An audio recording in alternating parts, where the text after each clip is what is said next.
પાંચમી જૂન વિશ્વ પર્યાવરણ દિવસ નિમિત્તે બા પ્રેરણા ગ્રુપ અને સામાજિક વનીકરણ વિભાગ નવસારી દ્વારા શિમળ ગામ નવસારી ખાતે વન કવચમાં મિયાવાકી પદ્ધતિ દ્વારા સિંદૂર વનનું વાવેતર કરવામાં આવ્યું છે, જેમાં 101 સિંદૂરના વૃક્ષો સહિત 10,000 વૃક્ષોનું વાવેતર કરવામાં આવ્યું, જેમાં બા પ્રેરણા ગ્રુપના સ્ટાફ તેમજ NSS દ્વારા વોલ્યુન્ટિયર રીતે ભાગ લેવામાં આવ્યો.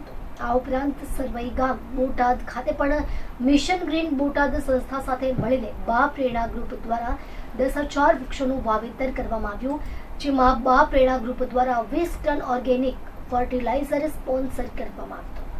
Hina Pravinbhai Patel, range forest officer, Supa, સામાજિક વનીકરણ વિભાગ, નવસારી.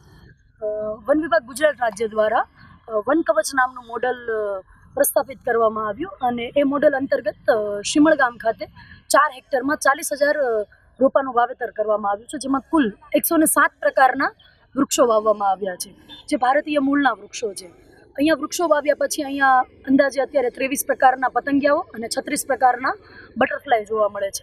આજે આ વન કવચને 1 વર્ષ જેવું થવા આવ્યું અને 5મી જૂનનો પ્રોગ્રામ હતો, જે અંતર્ગત આપણે સિંદૂર વનનું અહીંયા એક વાવેતર કર્યું, જેમાં આપણે કુલ 101 રોપા સિંદૂરના વાવેતર કરવામાં આવ્યા અને એક પબ્લિક માટે આ કાર્યક્રમ કરવામાં આવ્યો અને અવેરનેસનો કાર્યક્રમ યોજવામાં આવ્યો.